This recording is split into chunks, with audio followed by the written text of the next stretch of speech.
kautaha. O amanaki ke whahoko ata e proklama koe ni.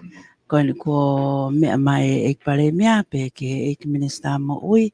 Pe whakatek nau tolu ko whatonga iat ko tale kita mo ui. Ke whahoko pe a kamata e proklama. Whamalo ki ofisi ko ia o i ambastoa e pule angasia ina ki tonga ni. O kune whakaamu ke a wate whamatala koe ni. Ke kakai kotoa pe o i whanua ke tau inasi i e whamatala maho inga koe ni. O ta tau i he leti o ka umaa whoki ai Facebook. Pea ko e momeniti koe ni. O ko whakawhi e te tonga kotoa pe ke tau inasi ai. Pamaro tu kau whaingongo tau toi lawa ki whatai. Ko len ka sia le kene kamata mua whatau ki loto.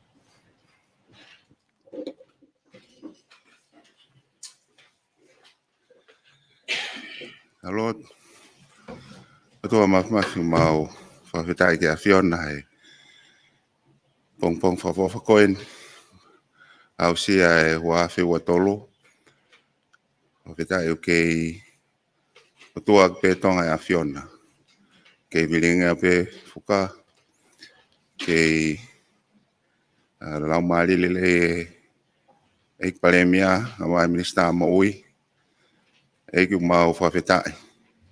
Whata koe ni mau hen me kau whaiongongo. Kai whoke ngalo e te mau tolu. Ai la koe whielele tamatoi tu e tonga. Ka mai whare tu pō. La maare ho eki. Hamata apure whanua. Ka mai ka kai katoa nau mea mai ke polokalama koe.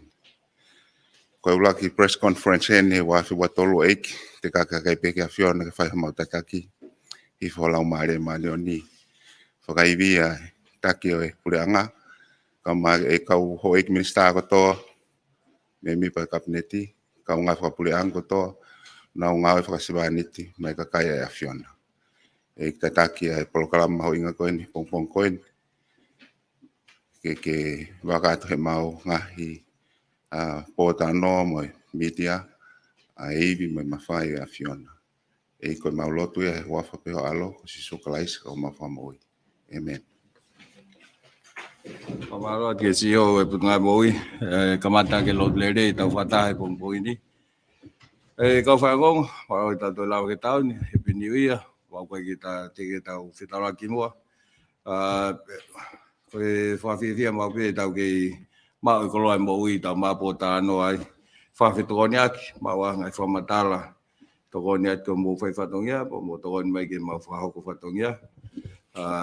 Koe mea ulaki pe kau whaingongo e whai tāna pe ki ai, koe CV kone e whanau ako. I was out for ke CV at Form 1. Ko CV ai Form 2, o ko whenga i ke whakaite, kai kai koe mōni te out ai Form 2. Pea he weekend ni lewa ai Form 1. Mahuinga whoki ai Form 2 ko hinga pe ko ngahi te wo atu ni o ako i he university. Pau whinga i whawawe ke lava mai moia. Ai bona moi loina te whai siwi ko ia i December. O to kosi mai pe ki mua hai Christmas. Ta whai ko ne university whafonua o ko lotonga lere pe ngau ko ia. Kamata mai pe whoki no tari. Pe au ku ai ke whakailonga i pe i aho wanoa pe a whalai te kahau pe a whairewa mo open day aho wafitu ai ka open day ke aseta i ngai polokalama ke o ku e whakahauko koni he university tu he taini mi o ku ai amanaki ko e ngahi mataitohi e kau e nima e ala ofa me he university kau ai bachelor ki he education i he whai ako ke primary ka mai secondary ka wai moha e whaseo ki he bachelor i he computer mo bachelor i he takmamata mo wakai mo bachelor i he ngowe kai ko ngahi polokalama ia o koe ai whatamu a ke lawa ofa a bachelor tuke he ngahi diploma ke he ia o ku moanga pegia nei fa ofa mi he tihe ka uma DMPI pe maritime ko nga hiako ke ai ko ni fa ta mai e tam ta pe ko api akonesi ai ko nei puta mo ui o ko nau kau mai foki hen ai te nau ko ko ngala hen auto nau malolo me ngai moi ka nau mai le na to ngau ke university pe fai sio ki ai to lahi mai to ki be ke mi samboi o ki nau tolu he ki fai pe finga ya ki ne o pe ko university to ta tai na ka ki fai pe finga ya ki mo ngai pot ngawe ko ngai firma o ka ke ko fare mahaki ai ko a polisi o ala firma o pe he ia ta whaaki koe ni o e ngahi lao o ko alat me puleanga hange pe mo was whanonga ko e lao fo ko ki he EV pe ko energy o ko stali ai kono whakatata hai mai e u lao ke he koe whika mo EV o alpe ki hafo i lao e ta pe ku amanaki ke whakahu atu pe mo e lao koe ki he anti-corruption commissioner i he tauni kamatanga prato e sio lewa ki ai no seniti pacheti ke hoko to no fahu i pacheti ko ni pulianga ke ta fa paanga hoko mai o fai tuai ai pe fo pa mo fa ta no ki he lao ki ka officer kolo ke wa o ta o ta nima pa to ma o na creativity ka lava pe ma o na tem ko to ape o se na tem ma o na creativity ko o ku ton ke na entitled ki ai pe ko e whahuan pe moia ki he whare alea hoko mai. Ko ngahi whangi mea pea o whampe ke whahoko atu. E to ka tāpe ke te whakatari wheu. Ka o tū mua whanga maari ko ni ke mi sāmo ui. Ke mea mai whikau aki pa mui ko vitahi wā. Mua ngahi mea pea o ku whia mea ke.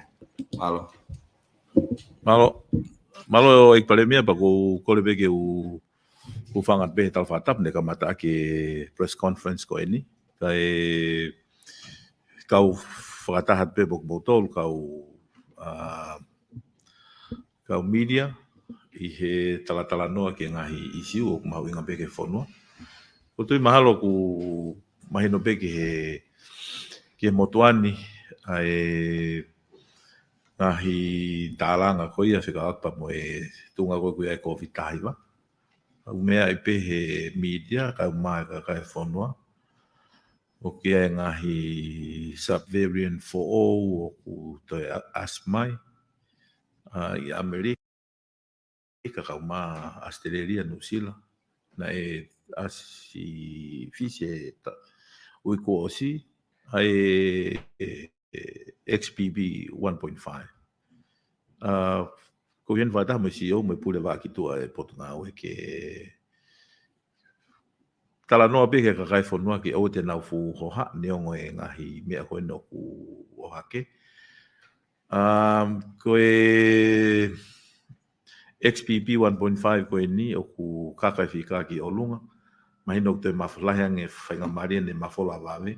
Kau tō maa pe. Mo whatonga ean ko hango Amerika mo whanua ko ia ko. O kau atongan he tu unga lele e tau huhu malui. Mana tau tau hake pehe tau ngai press conference ko. O wawen ki he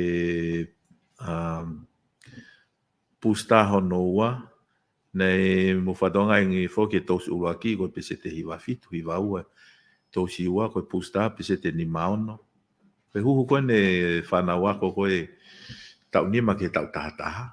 Pese te nime huhu uruaki pe ua taha e huhu ua. Koe pusta koe whika ua. Mo whatonga i pe kau whaiongongo me ka kai whanua. Na ia e Moderna na e ofa mai Spain. Pena e whai e kore ki he kakai e whanua ke whakaonga e ofa. Na e tiskate ai toenga e vaccine ko ia i he Christmas. Ai na e kai ke whakaonga i he kakai e whanua. Pea koe tu whoke tai nimi koe ngahi vaccine e o mai. Hawa ke Pfizer koe tokonia. Na kai ke mori hapanga e pule anga hono.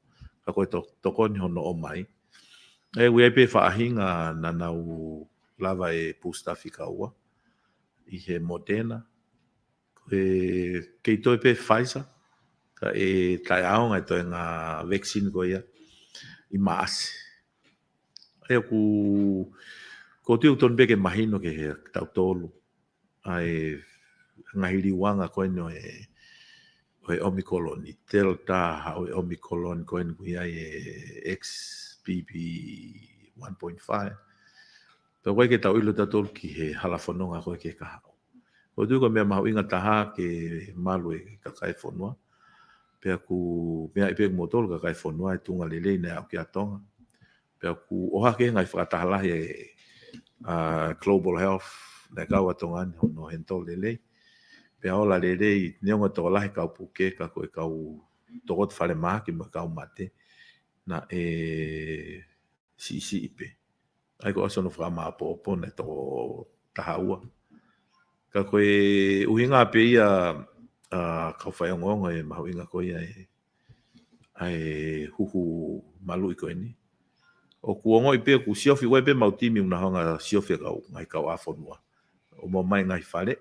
o te kai ke liliu ha tutuni a ufonua ka ku mahu inga pe ke tau ngau e pe tau tolu e whapoto. Koe ngahi wike koe ni hawe e wike Christmasi mo e tau fōu. Koe ngai fika koe ku mau koe kau positive cases i tonga ni na e he tolu ngofultupu he wike. Kala ke anio whitu ngofultupu i he wike. Ka koe ngahi sivi o kuwhai o kuwa o pe sivi ke tahawhe i he aho. Ka koe kunau tolu kotoa koe ni o ku tō mama ape. Hange pe koe ngahi press conference ki mua, hange pe ha flu. Anga maheni o ku... Pe koutu ia uia hei kau whai o ngongo ko potohok tau kakai tau tolia he. Hongo i pekoe ke hongo i puke ki no foko i ap. He koe uhinga koe tuunga koe ke tau te alu koe ke whaha ha lockdown e lahi ange ne kau koe ke whanua. Ka tuku ke he ka pau hao e subvariant koe au to e whatuta maki ange e lili lewa ngahi tutu. Ka koe tuu koe ia i he tainimi. Malo koe ki mea pe taha koe whe lawet ki ai hange koe koe mea e pare mea he fotu koe ne university whawhanua. Pai alu mea pe moe ako nesi. Mahino pe nei e kau nesi na nau whawhisi koe nau whainga maari ke nau o ngau e muri. Oku hange pe koe nia koe whainga maari koe tōri. Koe hai pe nau oai. Koe HK a koe he taini minu sila mo Australia tene hanga ia o atwekea te kau nesi me uwhanua Pasifiki ke nau ngau he ta whaako ia pa koe whainga maari ka nau tō. O poupou e potu ngau e. O ko si ai pe fotutu e potu ngau e. Koe intake koe ke hako nesi e hito hikia. Ka pau e koe dele koe taini mina e wha koe whika u tolu noa e kau pia ia whainga maari ke toko ngo full private. Ai koe tu he taini mi e lava hike toko ono noa training. Kai poupou ia ki nau tolu koe no ku nau alu koe whainga maari. Ula ke ngai mea ko sio ki ai. Te nau hoko koe ampastoa rei o tongani ki tua pureanga. Ula ki ua. Koe ilo moe poto te nau ma he nau wholau ko ia. Iai pe ahoe te nau whoki ma whakau whatongia he. Toi lele yangi e nau mai ke whakau whatongia. Ai na e graduate e kau nes fo e tolua i December. Ai te nau mai ki he workforce ai potunga aue. Ai oku tui e kau take ta whakoe nesi. He kai kia hane fu e si ala. Tuku ke he ka oat ka taimi ku. Toko lahe fie ai demand pau pe ke whakapoto-poto. Hono tuange ki nau tolu. He ka pau e tuange toko lahe ke nau o e ne wesia e workforce. Pea he kai lewa ke whakapoto-poto ke potunga aue ke tuange nau to. He ai pe foi fika tuange. Ke nau mau pe whainga maari e pea whainga maari e mo iai whainga maari e potunga aue. Mo i university ke rako i kau nesi. Mahalo koe ki mea peia i pare mea ko manatu i he tainimi ka toki ai pe ha whehu i whikau aku potunga aue kui hene CEO ka mo pule koe a waa ki tua ke tari hanga i whehu. Mr. Mo. Ki tanak ba vet pe gai ko langa kon ni mla sporti kon na to high school tan po moi I he wika au. Tan po moi he wika au ko ngai ngau fai tan mi ko no te I pe sai pa mo te no fo anga o ka nga we. Ki he ke bol kon ki o tu motu o whafufua ki end of April, May, ia la ka mata ngā we koe no whaka toka kei bol fo o. Kai lawa whawhetu taki koe ni ki hapai mo wawa o. E hiki ai potu ngā we ako, me hala wuna, I ngā tanga February, ki ho nau office fo o, he apamataka, I mui he site school. I he langa he tainimi, ko hanko mo o silo I pe, o lava ngā we ki ata si, ko taanga unau kamata to he weekend tanu hala mo wala me pe ko hapai o se ave fo ke unau ya atleva ka ngawe hoko tu pe fra o se ngawe ki hapai pe tal de vai ki matatoa ke fai pa no ve mau ki nau tolu ton ko ki nau nofo I ngahi vahe ko ia ai ko tu ia I he tafaaki ko ni o langa ko ni I he tsunami mo ngafi e frata pe mo ke mo ata pe kwa feu to angata I he tai malo Ala opi to ki hufangat pe ki fatapat ke pale mea ka mai ek minister mo ui kau hokat pe he mea kon ko ek minister mo ui flave ipe mo I fata ko ia mai no pe ko mea tawata ina pe ia ai kau ngā we mo tau te whekau nesi ke nau whalau ki tō preanga koe hale waha mo palani.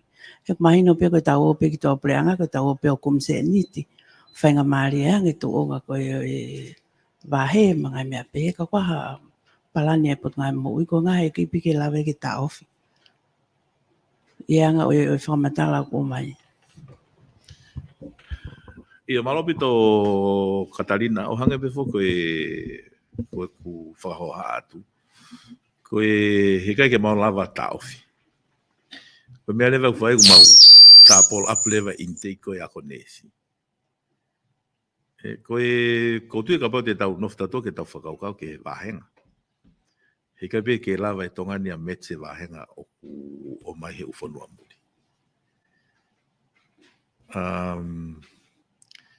Ka pau e alu hatoko tolu noa ba tau train hatoko te au. He koe hange poko whahoha. E kau lele nau alu koe kau ampastoa lele. I he le volo ko ia. Na tau tawhataha pe foki he tori. Pea hoko mai ne tori foi a kau. Ki he putsa. Pe koe whaikakanoi manu.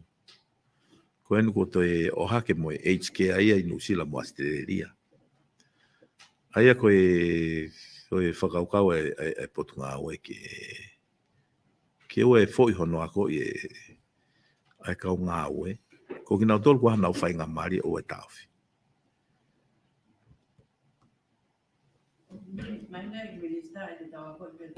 Ke nau alu pe ki mōri. Paku sai pe ia ko ngako nau mea whaiteria pe nau tolka ko ianga pe wakai ke anga tōnga ko tongani. Tau kakai pe anga whewhe ko ngā koe hawene ngahi. Whakautua ke he paku mau inga pe mono toka ngai. O si kakai koe ngā tapi tonga tapuni ngā koe tanga ngai tuku I motu. Kako I whehu I pe. Malo. Aku tanak pe ke koe misa mo ui. Nei whai pe ai po tāno aki ai. Ke whakalahi ai kau hu koe ni ki api ako nesi. Ai au tau pepe koe no molo tau noa. Pau lewa whakahulu ata lewa ke hua toko fitu noa. Ko hinga pe ke tau lawa o mau pe kau nesi ke whai ngau I tonga ni. O toi lampo alau ke iaha aki nau tolu e o ki muri. An koe nei mea koe ki ai ke toi trainee lahi ange. Ai o swai tāno ke whakalere hoki he university ai api ako nesi. Pe koe ha ai lahi koe te mawala teiki. Ko hinga pe ke mao fi mao e minister mo pot ngawe o time tatau pe ke tau lava mao pe ha ki tarifaki ki aki nau tol ko ala alu ki muri ko hinga pe ko ngai uinga lele pe ke mao anda mo yang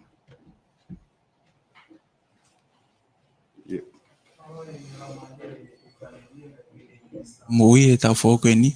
Kai ki whehui e tēni e ta whaakio e ako I ho o mea kuia e polokalama ako e ni mai kamata aki ai university he ta uni.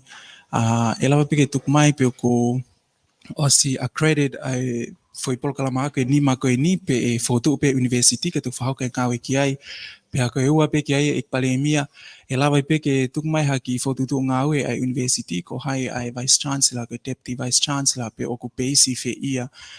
Ki mua I he opening day I he mahina ni. Alo vito. E tai ni mi o ku whatatau ke lao kone university pau ke recruiting pe mai ai VC pe koe pure pai mei me o tau ni. Ai ko mea whai e au ti lewa hano tuaki. Koe whakakau e au ti he whalaite ai tuaki kone o VC. Ai lewa fo I mahina taha ke tuaki ai pa recruit how in place. Kau pau ke hendi I me. Ai tō taha koe ni. Ai koe tawhaki he mea. Ai koe council le po consilio ia e whaafonga me pot ngai ako, wai whaafonga me pot ngai paanga. Pa ia lewa me whaafonga e kau staff, ia kau whaafonga e kau student. Kau pāwhoke tari ke o leo ke mau e kau staff, mau e ka whanau ako, ke nau whiri mana o kau whaafonga ki hono whakalele koe o university. Ai tōrahi ai kau senior officer ia pot ngai ako, te nau alfo nau tolu, mau almo ko si whawhai ako, pe almo ti he. Angi ko ka toko tare kita, whawhua ki he nima. Pe koe ono, te nau alfa taha nau tolu mo ngahi api ako koe ni. Mea ki accreditation, o program whoki e ti he, mo ko si whawhai ako, na is accredited whoki ai, o au he diploma. Ai koe ngā ue le wani, ono whaka aruake ki he mata I tohi. Ai koe me koe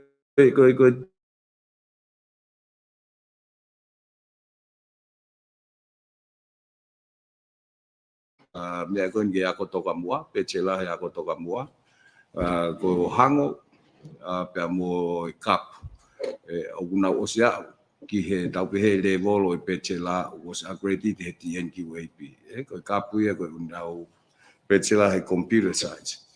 Ai ko umea koe ne accredited koe ki he pot ngā ako, o shift pe ia aluia, he whakalele whukia he university he tangi. Ai kai lewa ke tau uia koe diploma pot ngā ako, e uia koe diploma ai university whaafonua. Ai koe headquarter lewa e I pahu. Ai mpau mo ilo koe waa CV, ai unofo e waa CV koe headquarter ia koe he tainimi a rato ai university whaafonua. Nofo pe uapia koe hanau wheitu, nofo pe nursing school I whare mahaki, nofo pe TMPI he wheitu ki ai.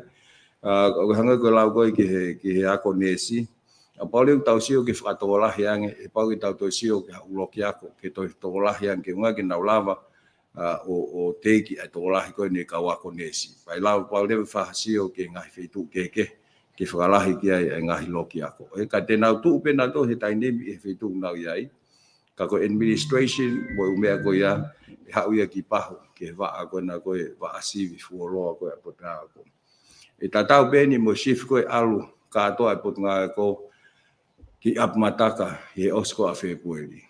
Office for all koe pot ngā ako, hiki katoa fok me vuna, hiki katoa ki he almo pahu, tuku pe university ki nau lele pe ai.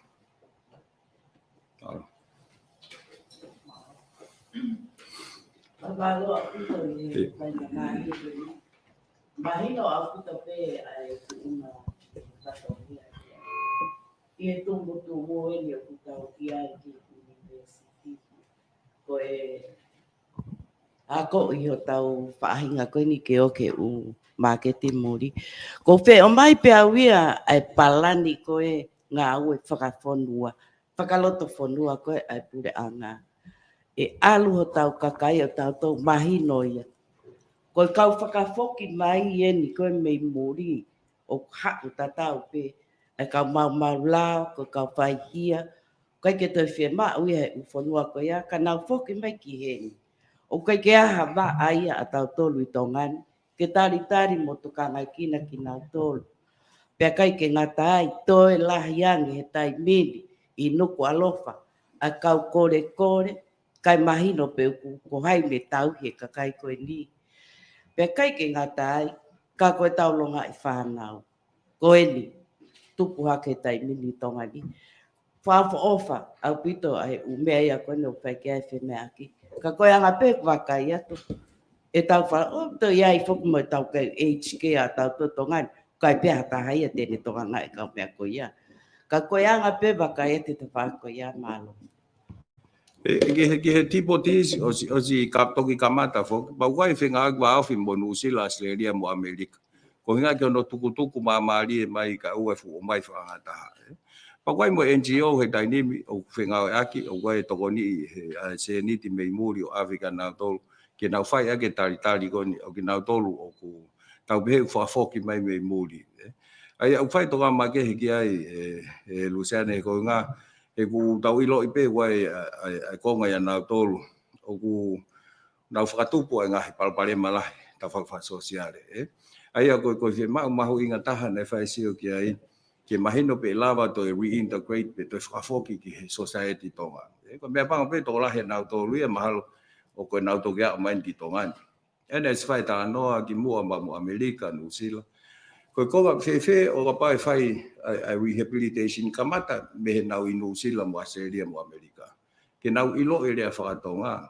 ke na ki ilo a tonga ka ua tong tau me bigi tonga ni o na tong ilo ko tonga ulahi pe fangi programa fai ta no ki ai ko uhinga pe ko tau mahino a feinga ko ke fasisi e palpalema a me tau kainga ko ni no fa foki mai ko me ke HK o vai programa lahi a finga mo ATP ki HK e usenta e tu i tongani e fai toka ma ke hai ke ana tol ko to le ka pa ku ye fa mai e ho ko ni ko me ke ni hanga generate hanga hinga au lava hinga au ma wa skills ka lava o ta ki mo le ma wa mo ui ke tam ta tau pe o ne mai leva ke wai ka tau to la fe unga ke tau lava fa nga we au ke lava pe o fai nga we fu ma be fai fa ma ki mo fitu pe mo la tau lava pe alau ke na alu ki muri o kumbia mo ui de le ya ai ma inga leva palani ko ni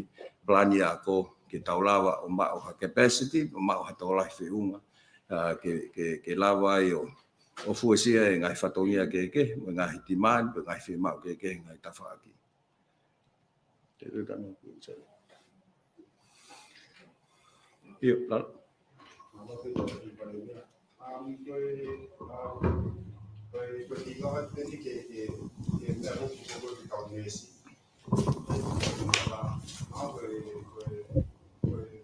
Hoko pea ke business ko toi tongani e tafaki ko e folau tu ko tau kakai ko ke tori po mone lave me ama ko e administra ke fenga ko ke au ke muri ke te fenga ka ha au te lele yang ka ku ki kamata ke wesia ke ngata pe fan ma ki te wesia pe me u business ko i tongani ma ko e ai taimi e wesia faka ekonomia a tongani to ku waki pe po wa hapalani por anga ke fa hatala no pe mo private sector he ko ilo ko totahani lava ta no mo private sector lahi o wai ho ha mo wesia kana tole na training ha ki tamanga we pa ospek na mava na to mahina ono pa kona ko butchery alu ta tolu po ha palani ke fenga ke te whakafofa pe nofo i tongani. Ko ilo pek tau nofo tau sio ke tau whenga ha mea ke mao na whainga maria ke muri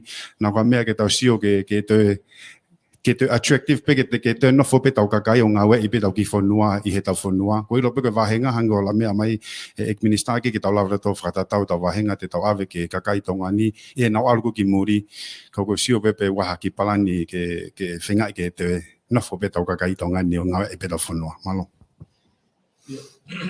Malo pito lala e whihulele ko ni. Ko o si fai na o hake he kabinetia ne nai minister ko ia me internal affairs ai report fika wa kon mo o ko kautori mo tokola mo kamata ke ne hanga o wesia ai ngawe whakalukufua across the board. Ko e ofo ke atori ko ke pe ko ki na to be kai ma ngau ko e ka ngau fa pule anga e kuna walu e ka so tia ka police pe ku o mai report ko e ni o ku fai mea mai pale mea ke whai hatokanga nge ki ai ke wha sio whakalufua. O si kamata ke uesia mga ngai whanua koe Pasifiki.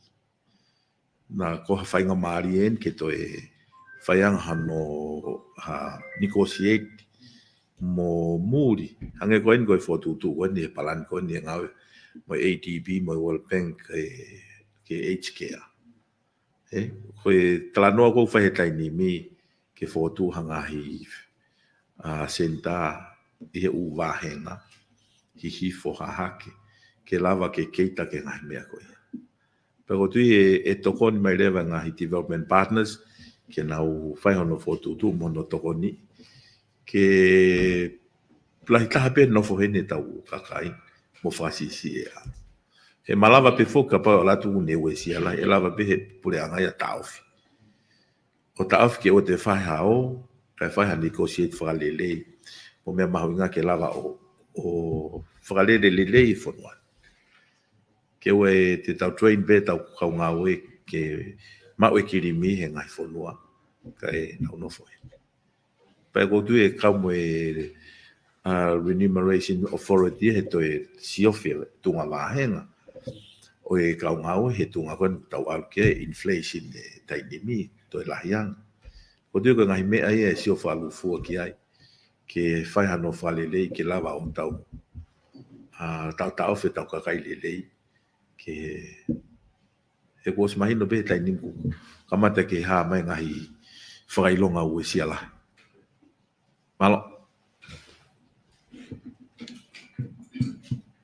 Malo e puta e mawhinga malia e pale mia kataki koku ki whehu ia koe koe follow up e ki he to unga koe ni koe ai tohi tangi koe ai kaulanga nei whahuat koe ki whale alea o mahina na i tuku atu ke ta whaake puleanga paha to unga ki ai. Malo. Malo. Ai hoka pe fo ta no ai pa mo fa fofonga pa mo ai sa ke ka ma foga te vita puloka ke na ta hoka pe na finga aki ke na usi ai pe nga ko nu fai hange ko ni na fai ata si ka ma ai hoko ko ni ai langa ko ni ta ai o ku ka ye pe e to o si ko ya pa te na report ke to hu fo mai ko ai fa le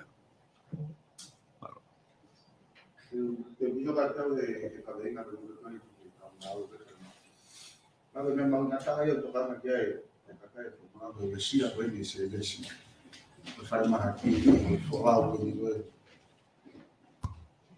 e folau ko ni go ai ka ngau e ko ni ka ku ma to nga be me tano ba fa ton mai be ka ba ku hala ma ai fa matala ma ko to ni go na fa he PSC ke kati ko ai hoa ko ngau ko e bo pehe ai ko mato ngai ai lahi ko folau ko no tus ko ai overtime ko ka ngawe he ko men ku fato ka ngai ko lahi ta he ka folau ya ko ni ko ka senior officer ko ka osi mai ko ni nai to ki osi mai ko ni graduate ko ni apnesi e te ki ta u ya u apetol ta na to ki au ke tu unga ko ni ke na replace ka kai ko ni ko ma ba he tu mago ki me bego atu e ministra mo ye to ki famalala mai e ministra ko kataki ko tunga ko ki hako ko ia I ha report whakaloku fua ke tunga ya ko he tau kosi na mahino pe ai tunga uesi ala hina ia e ako I tau kosi ko nga ko na fatamaki ko na hoko ko ne a mai ke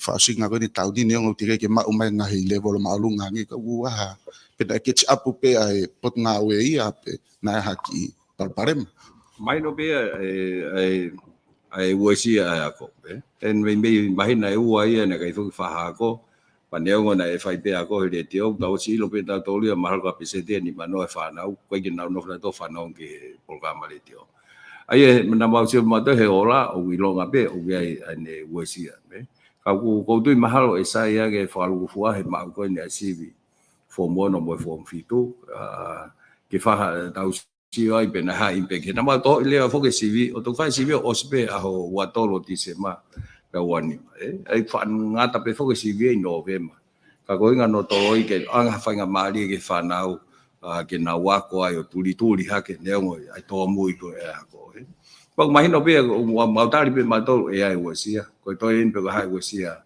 a tu nga la ko wo sia pe ha le ba me te fai ke o nga ke fe nga I ke a whakalelei a rat hoka ko he tau ni. Ako tu be mana saing ke toki o mai e ke tu whahata no whalufua. Ka mon be nei wasia ko toi be ne pu hata me fai ke whasisi e wasia. Malo pito so feel ko se lapa ko mo kaunesi.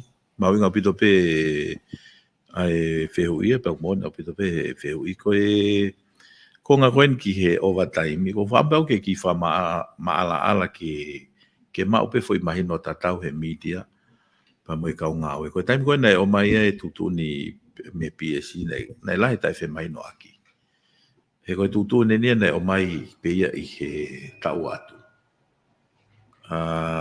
ko malatu ia we ko ke whafofonga whare area na ku ki ngawe whare maki wawau pe na usia he tutu ni ko ia e pango pe kuna ave hala i ngahi me a koe whekau akpa mo e overtime koe taha whoke ngahi fie mao e kau development partners una whapaanga ai panga koe ke overtime ke aha ke na whanga whatoka ngai oku ikai ke whakapotopoto ke ai haki policy ke neanga monitor mo control ai overtime e kau ngawe whapureanga pe whapapau i koe ngawe overtime i ko hangawe kai te lava toloi. Ma tui koe whai tutun koe ni across the board. Kana e osi whamahino mai peia. Koe hoe whanoa, koe ova koe ai. O koe si mahino pe ngai potu ngā aue.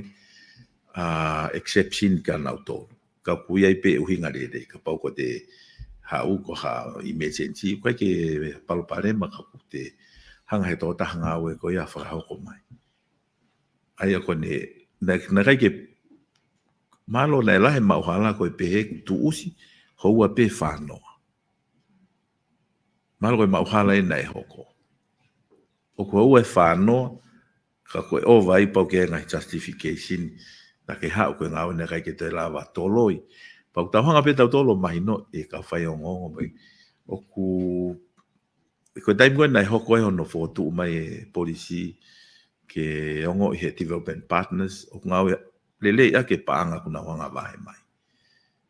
Ke sio ko kina koe ngau e nega i te lava toloi. Ue ngau e ofisi e te ke lape koto kwhai ahu ngau e. Koe taimi nai hoko e o monitor nei lahi kai ke whi mai no aki. Pea koe taimi ko mahino hange pe koe hao koe nei PMS a. Koe ngau ngahi organization koe i muri SPC o ngau go through he PMS. Koe taimi koe nei hao he PMS a ko ke implement ko he kau ngau e. Na ngoi fo ke kau ngau e foi anga maheni ko tau ko to pe pau ke increment ko. Ta tau ai pe ia pe ku ke to mui he ngau e pe ku ke ngau e maloi pe ku ngau e vai te ke mau pe ko foi increment. O wanga le vai PMS a o mai ke whakapare ia ki nau tolu o ku mate aki. Kai ke to mui ke ngau e kai ke to alo fa hane ngau e ke ka kore atu ke nau mai ku wawa hasifi. Na o mai. Pa ku hinga e whakapeset pe he ai. Ka ko hinga fuko ne fo o. Ka ko hinga fuka pau koe tariui ku meu tau whema. He koe paanga tokoni o mai koe pau whema o he ngai whonua ia. Ke whakakakato ngai mea koe ni. Ke ne hanga monitor mo control. Koe ne mau pe he kau ngā oe mahino. Foi mea pe e mahino he ni e ki tua iang. E wak pe e hoa whanoa koe. Mahino ko he mahina. Pea koe ova koe ai toko si ipe. Ai tok fai dewa ngau koe ki ai kono. Justification e ngai ngau koe ngai ngau ne kai ke te la vai au tolo i ka kuma upe na overtime. Ai ko ku whamaala ala pea he mitea ko tui koe mea toton penia ke tatau e tau mau. Kai ko ne hala pe koe mau alu ai pe tala no ai. Mahalo koe ki toko ni at pe ke whewe. Malo. Hange koe mea koe o pau tau pe e full safa e service e. Ai wei before option ia kau he option ki mui ke tau whakatangata ai whakaata koe ai kau alu koe ki mui. Ai te tau ai quota lewa tau pe kau nesi pe toko tahani mahita. O pau tau si hifo o wai tu whakatamaki ke critical service hange koe health. But we're not there. O tiki tawa o ka tuunga hange koe mea o mai he mista o tau pehe ai o whima o ki tau whaka hoko hangahi tūtūni pehe. He koe mahina pe fuku e tau pehe pe koe tahani ma Ko tahani ma be Italian ni visa ko New Zealand ko ke na o ngau ai. But for now, tau teke ke maha na mo uyanga, time tau be fai be ngau e pot ngau mo mo mista, ke tau si o be ke tau be ke kama tu be ai ngahi alu ko ia, I he whanau ko ni osi mai ko ni me hea ko nesi. Tuki hawa be bare mia he whainga maari ko ni he hoko atu be he ka weinga tatau whikawaki mo e wāhenga mo ngai mea whakapaanga ko e wike ua eni o e tau who'ou o e wawhi ua tolu to e be mahalo e mahina ni ma pe o se tau whapaanga ko ni o whehe uia uia pe ko ngahi mea ko no tau talanoa ke he tu e overtime ka unga e whakapure anga me ngahi mea ko iau ngari uku whehe tau tuunga whakapaanga ke he to e ngai tau whapaanga ko Tau ngā whamuno poto. E kalime ko ki toko pe au ia he whehui. O tui o ku kai ke whakapoto ke pe o tu he pule anga. Ko e kore nia he kau development partners ke aha policy ke ne hanga control ake overtime me kau ngawe. Ko ke pe ko e ta ofi. Te ulawa pe ke ufata ta ake koe te ngawe office kita te lawa pe kita toki hawe awe ta o fai. Ka e ngawe ake fuke kau ngawe office ke nau nofu nau tōru koe ngā koe overtime. Koe uhinga policy ke ne hanga o ke ongo I he development partners ko ia I e mea fua moha mea ke ne hanga control ake. Koe mea koe ke pei koe na overtime koe ka palupare mai. Aia ku hanga beao ai ke he hange ku ongo ku hanga he pole anga tutu. Ko koe polisi ko e nihe na lele mai me mo aia na e mau mo I loi pe mo tolu ia. Ko mea be ko o mai he tō taha ko ia ne wa taimi ko ia. Ka ko hoko he mea ko e nike ne hanga o ta ofi ke mahino pe ko ngawe overtime. Ai ku mahino mai ko ai ataki tu e whako whatongia mo control. Te fie maari e lewa development partners ke panga ko mai ke wahe aki. Tana ke tika hange ko blau ko ki ngau whapoto poto. Patu ko tau pet ko budget ko new deficit budget. So what we're trying to do ko CC u whamore ko hinga helo na lava CC deficit pe lava o kawa I pe deficit. Ai tu tani mi mo o wai pe to nga whawhiawhia au mai kon ke taini mi. Te to wakai na to lava presentation ni to nga whapaa mo mea he kaha. But ai ko fai ko ni nga au na mea kai vista ko hanga famore kava na kava me muri e ka Francis e famore e panga ko ni local me panga budget recurrent ko panga to Ta ai ivi mahu inga ko ia ki ho tau fonua fa ekonomika ta whaaki ko ke kau folau eva ko hae tu unga kuia e ngahi whale tarifononga ko ni na anau ta fia I he mo ngā fi. Pe kai ke ngatai, me iai ki he tau kautawa puna, ko os whelongo ake mo toko lai, kai ke nau whalala ke nau mau heka he tau lolotai I he uhinga pe o ku malu ki he hao ai mo ui. Pa kai ke ngatai, ka koe kau ngā ue koe ni I he u kautaha peheni, o ku alu peta I mi ia mo whai ngata ano mau ke u kata whare kai boi mea wha au peo nau tāpuni kai komi ha kau ngāwe ke nau ngāwe ai. Ka koe tāi ni ai waa mahu inga ke ta whakawhapaanga koe ni maatonga tak mamata whalau ewa whare kai mo umea pehe. E whika koe mo tak mamata o ku expect pe fogia ia insurance ai o kau taha ko ia. Wai pe o kau taha na sta wilo pina tona ma na insurance. Ko me ai ni pe te na to fie langa he foi tu ko ia. Ko personal choice ia ko me ia na tol pe te na ko nga pe o ku ngari tu la vea ngofua. Ai ko fai tu ni ga ke mara ma tolo o fa malo hi na tol ko me ta na business ko ia. Ke fai ha na nga ke ai. Pau ke fai pa si o pe te mawala tu ha to me ke te mawala to goni ke. Ka ko priority ma pe na is fa ko pula nga me mua ko ka kai ko na affect residential home ngai api na affect ko nga pe ke fai ngai ke fai mo na uma o na ki fare ke na la ha o ki ai toki fai lewa sio ke ngai tawhake. I he tawhako I langa o pau o wahataha o hane claim pe he o ton ke kau kana kai ke kau pe kuha hane whai ngā mea pe he. Tohui mai ki he misa moi he wo lawa osko au hau ka mau tol whai lewa ha sio ki ai. E ka koe kore pe nia I ka he kore pe he. E mua a ki nau tol konu os mahino na e holo pe whangata amaki a nau ngahi api pa tō hoko atu I ngai tawhake. E tawhake lolo tai, o whangata e pe ho lolo tai he foi alat he tai ni miko hinga pe koe waka pe whoke ne ua ngau e aki. I he taimi koe ni ti se mana e whakavuana e owa he taha mano e kau o mai me muri to ani. Mahina pia pe kai ke lava he o waka e ua o whai ai ngā ue ke hono whetutuku mai kakai. Kau whai ngā ue ke whahasio pe to e lava mai ha waka e ta. Ke tolu, kai lava o se vesi le rei a wawa mo hapai. Ko hinga pe foko e tang mamatau na uwhi mau ke pau e koneki mai ke na waka I muri mo wala mea pe he. Kau pangu mahino ia pito pe ia he pureanga ka mai lolu tai. Ai whi mau koin ke whahasio pe ko anga whi tau te whakalahi. Kai ke ngata pe he o waka e tai ni mi. Ke tau sio ko ha e ti mani he ka hau ko ha e whi mau e ta whake tang mamata. Harewa e tau mea whai ki ai. Nei fu uongo foki ai sisi I koini ai tau pe he.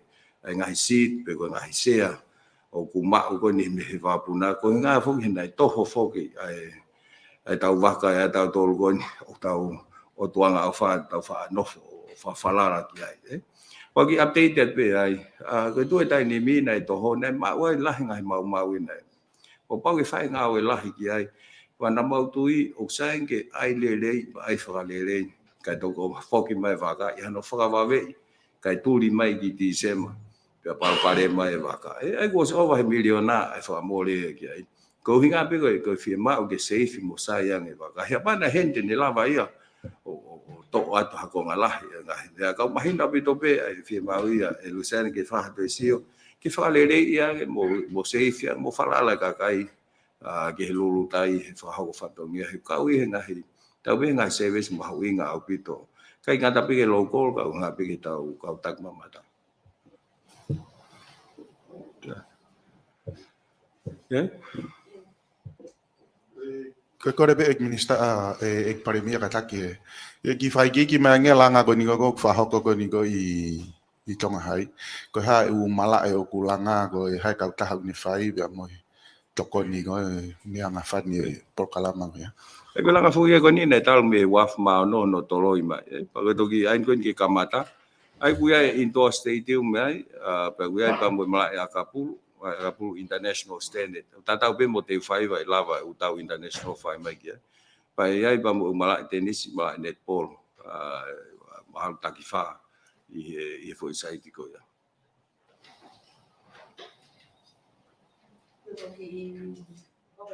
Nena ke mea ke ik pale mea ni nai whila vei pa moi whakalakalaka koe tunga e ako. Mahina pe whakina e whengai ake ai potunga awe pe moi ofisi koe tal whakaolahi mahanu usira ma select tonga ni pe moi mange kwa mamani ko na wakai ai tunga koe ako me tau tani ma ko tau situ a mei ke alu ke palani ko ni koe ke kahau paka mahino pena whai ai whengai ake potunga aka pureanga me ngahi potunga ai ako tau tahangi ko ngai siasi fe ilo pe pe gua taimba ve tuku mai palani ngā we moi ola whakataha.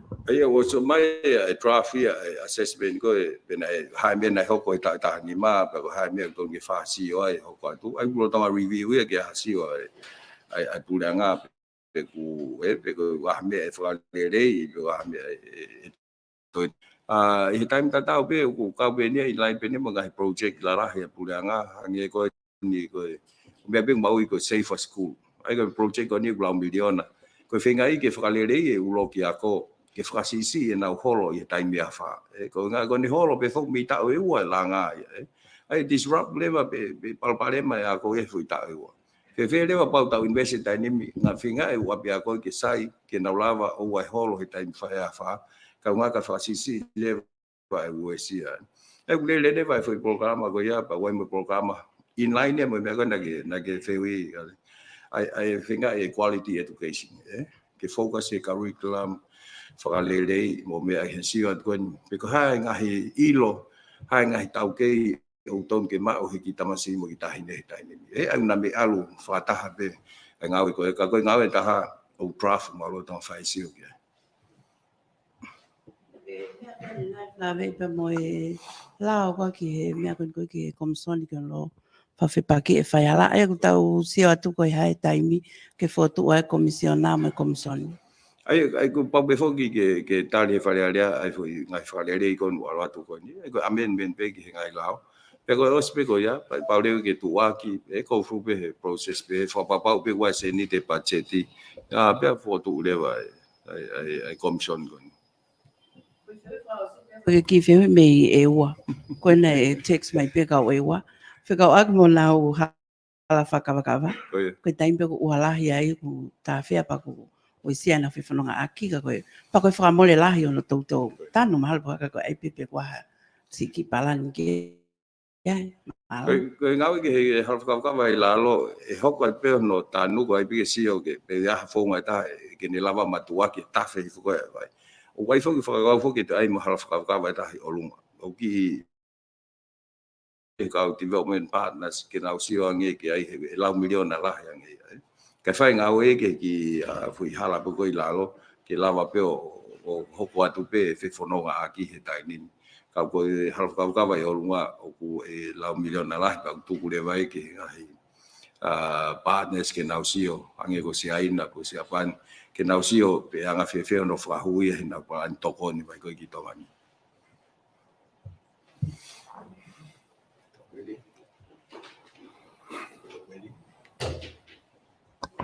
Ik paling mia katak pe ke fe hui ani ak tuk mai pa mi he ka fa ko ni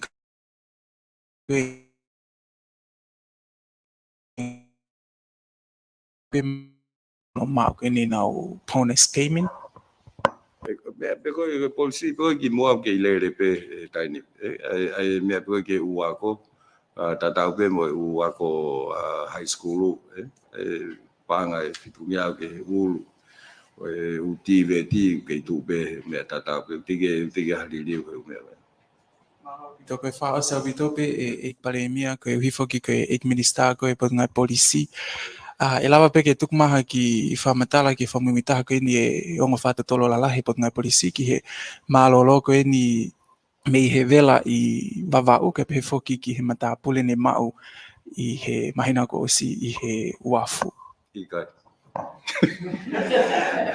ko inga bia o ku ke le so it's an ongoing investigation so e kai ke lava ko me ni ai ka ke le pe ya feu mo ko ki hu at pai pe au he ni ko amanaki ko ni ke mo fe me a ke fale area o ko whanongo a whoki he kakai tūna. Ka koe ki mea pe taha o ko oswha toka ngai. O ko whawhalala pe lere whare me i he ekpare mea mo kapneti. I he uhinga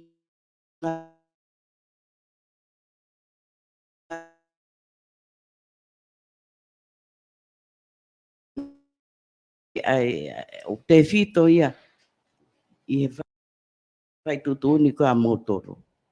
Kapneti. Pare mea. Mo pure paanga. Koe whare alea whau wai nau komiti asenita. Ai koe komiti au ni ha koe o koe ki ngata pepure anga kau katoa mo i kau whafufonga i he whare alea. Ko nau tolu ia o nau whemea aki ke mahina ko whee taimi e whae session ke whare alea. Mahina ko pe ai ngahi timeline au whema pure anga ko hinga pe koe budget mo i mea pe. Ka ha mea whawawawe te maukore ke sea ko hinga ke lere o pau foi la whawawawe. Ka koe asenita e koe ke whare alea wai komiti pe e whare alea o ne hanga o tuku mai ngahi taimi koe ke. Koe matoki kai pēha mea ke he to kore lewa ke sea emergency ke o hinga pe o pau waha foi la whawawawe.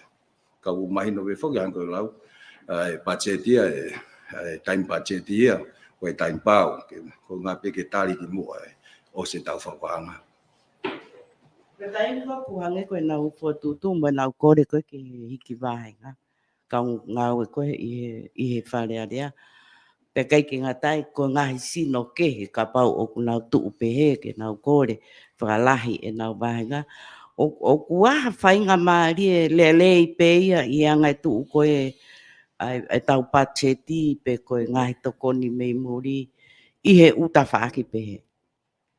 Ko pache fuga puleanga ko ka nga fa puleanga pe ku va hemia o ka wa me ngo sino e wa ko na fa lele ai fonua ai ko fa ma wa nga pa mo fa le ale ka ha sino ke he ya ku wange ko public enterprise wa me ko ke ka we me me pia na to ko ke ka we pache ti ko ni puleanga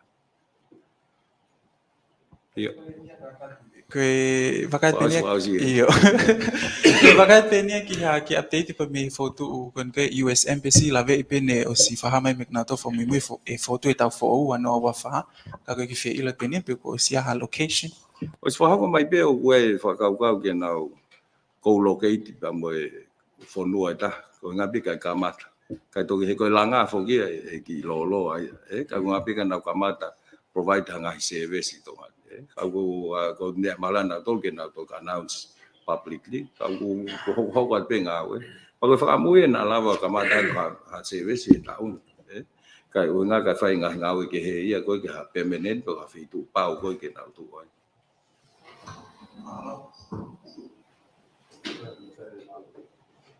alo pa tamia dina ne to diga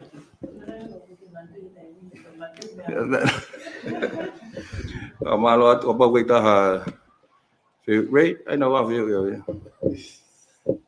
amalo lah ya tu ka fa ngong o tu fa via pe fo lo ta ta fe long aki ko atai fa malo ko ni ho tu time ka mo la mai ke ta po ta no ai pongpongin hage pe ko ki mua ki mau inga tata pe time ko covid mo tai ni ai fa ngamali ko ki ta mai tata no ngamali mai ngai me mo to ang kai he na la wa to ai fa mala ko tal ke to gon ki ta fe mai no aki ta ti tu pe ko ta ka inga ko na fa no wa tu mo ngai por ka ma le tio ko pe pa po internet ko Facebook ko ia ki fa malo ta ki mo to lu ma te fe ngai pe ke ta fa wi ke pe wi ke ua ales wa ume alala e ha pa te tau te uipe ke tau ta no ako ki fa malo pe ya he mala mai mo mista mo ui ke tau ki po ta no te po ni ka tu tau fa ta mai mo fa malo to ta le ma to lo lava